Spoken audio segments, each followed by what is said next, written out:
Hi గారు, welcome to our channel. ప్రస్తుతం మనతో పాటు దాము బాలాజీ గారు సీనియర్ జర్నలిస్ట్ ఉన్నారు. వారితో ఒకసారి మాట్లాడదాం. సార్ నమస్కారం సార్. నమస్తే.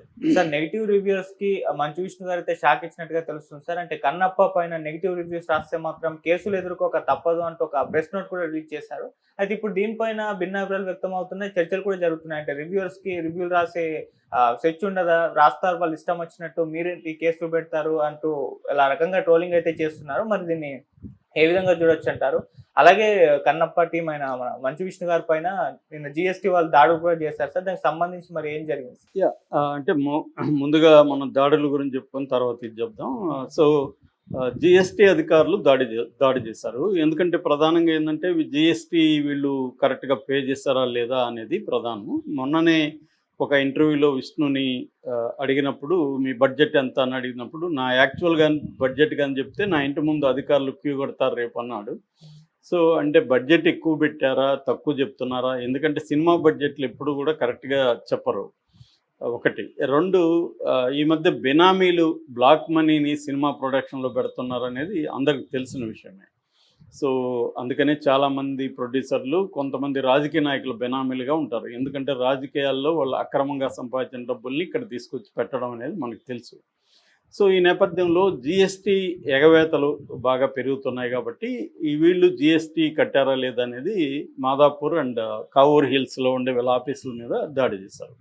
అయితే ఈ సందర్భంగా విష్ణు ఏమన్నా అంటే ఈ దాడులు మంచిదే, మాకెంత అప్పు ఉందో బయటకు వస్తుంది కదా అని అతను మాట్లాడాడు. ఇవన్నీ కూడా రొటీన్ వ్యవహారాలే, లోపల వేరే జరుగుతుంటాయి, వీళ్ళు మేనేజ్ చేసుకుంటారు. వీళ్ళకి మూడీ వరకు పరిచయాలు ఉన్నాయి కాబట్టి అదేం పెద్దగా జరగదు. కాకపోతే ఏంటంటే ఫైల్స్, డాక్యుమెంట్స్ తీసుకెళ్లారు.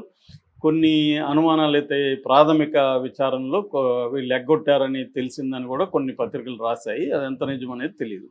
ఇక రెండవ ఆస్పెక్టు, విచిత్రంగా ఒక public notice whom say ever it may concern అని జనరల్గా ఇచ్చే ఒక అడ్వకేటే రాసినట్టు ఉంది ఇది.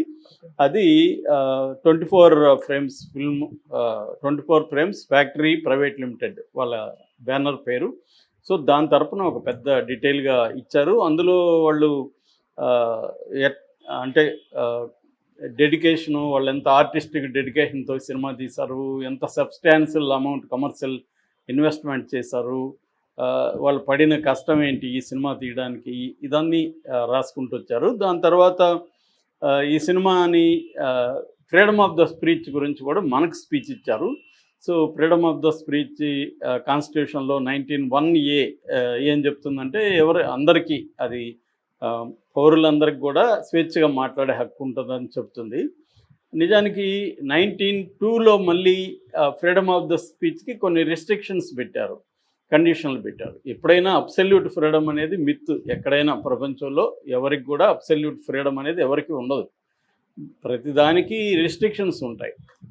ఎప్పుడు కూడా అబ్సల్యూట్ ఫ్రీడమ్ అంటే ఒక్కోసారి నా ఫ్రీడమ్ నీకు ఇబ్బంది కలిగిస్తుంది, నీ ఫ్రీడమ్ నాకు ఇబ్బంది కలిగిస్తుంది.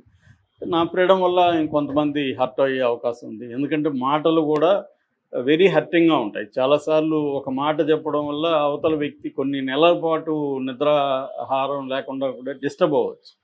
సో అంటే సైకలాజికల్ డిస్టర్బెన్స్ మాటల వల్ల కూడా వస్తాయి. కాబట్టి అది పెట్టారు.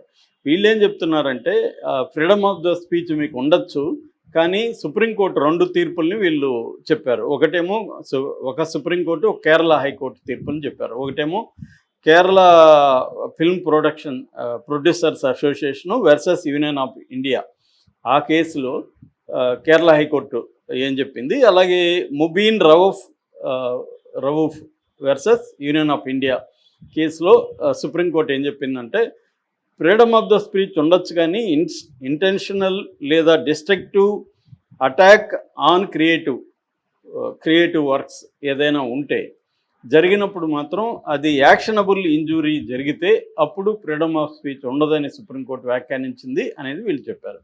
ఇది వాస్తవమే. నేను ఇందాక చెప్పినట్టు కాన్స్టిట్యూషన్లోనే ఇది ఉంది, freedom of the absolute speech అయితే లేదు. సో వీళ్ళు ఏం చెప్పదలుచుకున్నారంటే, సో మీకు ఫ్రీడమ్ ఆఫ్ ద స్పీచ్ ఉందని మా సినిమా మీద మీరు మా క్రియేటివ్ వర్క్ మీద డిస్ట్రక్టివ్గాను లేకపోతే ఇంటెన్షనల్గాను ఒక ప్లాన్ ప్రకారం అటాక్ చేస్తే మాత్రం ఒప్పుకోము, మీరు కేసులను ఎదుర్కోవాల్సి ఉంటుంది, లీగల్ యాక్షన్ అన్నారు వాళ్ళు. లీగల్ యాక్షన్ అంటే అదే, మనకు నోటీస్ ఇస్తారు, తర్వాత కేసు పెడతారు మన మీద, డిఫమేషన్ కేసు. డిఫమేషన్ 2 రకాలుగా ఉంటుంది, సివిల్ అండ్ క్రిమినల్. సివిల్ అంటే మనకి వాళ్ళు నష్టపరిహారం కట్టించాలి, వాళ్ళ పరువు ప్రతిష్టకు మనం భంగం కలిగించామని. క్రిమినల్ అంటే మనం అరెస్ట్ అయ్యే అవకాశం కూడా ఉంది. సో ఇది వాళ్ళు బేసిక్ ఇచ్చింది. ఫైనల్గా వాళ్ళు మీ సపోర్ట్ కావాలి, గుడ్ విల్ ఉండాలి, ఎంకరేజ్మెంట్ ఉండాలి, వెల్ విషింగ్ కోరుకుంటున్నాం, వెల్ విషెస్ కోరుకుంటున్నాం అనేది ఫైనల్గా రాశారు. సో ఓవరాల్ ఉద్దేశం క్లియర్గా దాంట్లో ఏంటంటే మా సినిమా మీద నెగిటివ్ రివ్యూలు రాకూడదు అనేది. మీరు అందుకని వాళ్ళు చెప్పారు, మీరు సినిమాని చూడండి, సబ్స్టాన్స్ని అప్రిషియేట్ చేయండి, తర్వాత అన్వాంటెడ్ దీన్ని కామెంట్లు చేయకండి, బయాస్ ఉండకండి, వెండటా పెట్టుకోకండి, ఇవన్నీ కూడా చెప్పారు.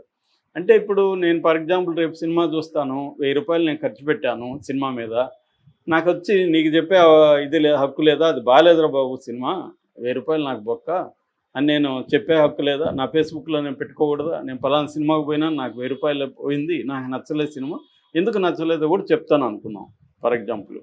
ఇది హక్కు లేదా? దీని నువ్వు నేను కావాలనే నిన్ను చేసినానని రేపు అనొచ్చు, అతనికి నా మీద కోపం ఉంది కావాలనే చేశాడని. నేను అన్ని సినిమాల గురించి కూడా ఇదే చెప్తాము.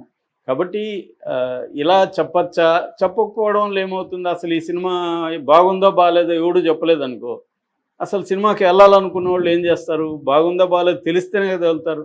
ఫర్ ఎగ్జాంపుల్ కుబేరా మీద కూడా అసలు బడ్జే లేదు, దానికి టికెట్లు బుక్ కాలేదు, కానీ మౌత్ టాక్ ఫస్ట్ చూసిన వాళ్ళంతా బాగుంది అనగానే మౌత్ టాక్ స్ప్రెడ్ అయిపోయింది, పోస్టులు వచ్చేసాయి, జనం వెళ్ళారు. మళ్ళీ కొంతసేపటి తర్వాత అంటే 1 day 2 days తర్వాత దాదాపు మోర్ దాన్ 50% నెగిటివ్గా రాయడం మొదలుపెట్టారు. అంటే ఒక హైప్ క్రియేట్ చేసి, ఫర్ ఎగ్జాంపుల్ మా ఫ్రెండ్ ఒక ఆయన ఈ హైప్ చూసి, ఆయన మామూలుగా థియేటర్కి తరచుగా వెళ్ళడు, రేర్గా వెళ్తాడు, కానీ హైప్ చూసి సరే బాగా చూడకపోతే బాగుండదేమో అనుకొని అతను వెళ్ళాడు. వెళ్తే అతను డిసప్పాయింట్ అయ్యాడు, నాకు వచ్చి చెప్పాడు, నేను ఇట్లా వెళ్ళాను అనవసరంగా నాకు ఇదైంది, టైం అండ్ మనీ బొక్క, బాగాలేదు సినిమా అని చెప్పాడు. ఎందుకు బాగాలేదు ఆయన అభిప్రాయాలు చెప్పాడు. సో చాలామంది చెప్పారు కుబేర మీద, అంత మాత్రాన జనం చూడకుండా ఉన్నారా, అది సినిమా హిట్ అయిపోయింది. సో ఇక్కడ నెగిటివ్ పనిచేయదని కాదు, కానీ సినిమా బాగుంటే ఏ నెగిటివ్ కూడా పనిచేయదు. ఇప్పుడు మరి ఇది ఎంతమంది మీద పనిచేస్తుంది, పోవాలనుకున్నాడు. మా ఫ్రెండ్ నెగిటివ్ రివ్యూలు కూడా చదివినాకనే వెళ్ళాడు, అతను నెగిటివ్గా అనిపించినా నాకెందుకో చూడాలనిపిస్తుంది హైప్ చూస్తే అన్నాడు. సో అంటే పాజిటివ్ డామినేట్ చేస్తే నెగిటివ్ అనేది సైడ్లో వెళ్ళిపోతుంది. అయితే విష్ణుకి ఇవన్నీ తెలియదా, అతను ప్రొడక్షన్లో ఉన్నాడు, మనకంటే నాలెడ్జబుల్ ఉంటారు వాళ్ళందరూ, సినిమాకి సంబంధించి మనకంటే కామర్స్కి సంబంధించి వాళ్ళకి మోర్ అవగాహన ఉంటుంది. డబ్బున్నవాడికి ఈ డబ్బు ఎలా ఖర్చు పెడతానో ఎలా వస్తుంది అనేది బాగా అవగాహన ఉంటుంది. అయితే ఎందుకు చెప్పాడంటే దానికి ఒక నేపథ్యం ఉంది. అదేంటంటే మొత్తం మోహన్ బాబు ఫ్యామిలీ మీదని జనరల్గానే నెగిటివ్ కామెంట్లు కానీ నెగిటివ్ ట్రోలింగ్ అనేది బలంగా ఉంటుంది. ప్రతి సినిమాకి కూడా ఇది ఉంటుంది. కొంతమంది హీరోలు కావచ్చు, లేకపోతే వీళ్ళకి రైవల్రీగా ఉన్న వాళ్ళు కావచ్చు, ఆర్గనైజ్డ్గా వాళ్ళకి టీమ్స్ ఉంటాయి, ఏది సోషల్ మీడియా టీం ఉంటుంది, ఆర్గనైజ్డ్గా ప్లాన్డ్గా నెగిటివిటీని స్ప్రెడ్ చేయడం అనేది జరుగుతుంది. ఇది ఓన్లీ విష్ణుకే కాదు, అనేక సినిమాలకి. మనం ఇప్పుడు ఫ్యాన్స్ కూడా ఎలా విడిపోయారంటే, ఒక సినిమా రాగానే ఇది ఏ హీరోది, ఓకే ఈ హీరో సినిమాని మనం ఫ్లాప్ చేయాలి అని చెప్పి నెగిటివ్గా స్ప్రెడ్ చేయడం అనేది, ఒక ఆర్గనైజ్డ్గా నెగిటివ్ క్యాంపెయిన్లు చేయడం అనేది సినిమా ఇండస్ట్రీలో బలంగా పెరిగింది మధ్యకాలంలో. ఆ నేపథ్యంలో ఇతను హెచ్చరించి ఉండే అవకాశం ఉంది. కాకపోతే ఏముందంటే ఇప్పుడు అందరికీ భయం వస్తుంది, అంటే మనం చెప్తే కేసులేమో, చెప్పకుండానే ఉందాం రివ్యూ అనుకునే అవకాశాలు ఎక్కువ ఉంటాయి. ఎప్పుడైనా కూడా కన్స్ట్రక్టివ్గా రివ్యూ చెప్పడం మంచిదే, బాగుంది ఏది బాగుంది ఏది బాగాలేదు, ఎప్పుడైనా సబ్జెక్టివే రివ్యూ అనేది. నాకు నచ్చకపోయిన సినిమాలు బోల్డ్ హిట్ అయినాయి, నాకు నచ్చిన సినిమాలు అసలు హిట్ కాలేదు, అది అందరికీ వర్తిస్తుంది. ఎందుకంటే ఎవరికి ఏది నచ్చుతుందో తెలియదు. మెజార్టీకి నచ్చితే సినిమా హిట్, మైనార్టీకి నచ్చితే సినిమా ఫ్లాపు, ఇంతే సింపుల్ అది. అందుకని మొన్న ఎవరో సునీల్ నారంగ్ అంటున్నాడు, నేను కథ కూడా వినలేదు కుబేరా, ఎందుకంటే నాకు జడ్జిమెంట్ లేదు, కథ ఏ కథ హిట్ అవుతుందో ఏ కథ ఫ్లాప్ అవుతుందో నాకు తెలియదు, కాబట్టి కాంబినేషన్ చూశాను, ఓకే ధనుష్ నాగార్జున, ఓకే ఇంత డబ్బులు సరే అని పెట్టాను, అది హిట్ అవుతుందో ఫ్లాప్ అవుతుందో కూడా నాకు తెలియదు, సినిమా చూసినాక కూడా నేను చెప్పలేకపోతున్నానని ఆయన అన్నాడు.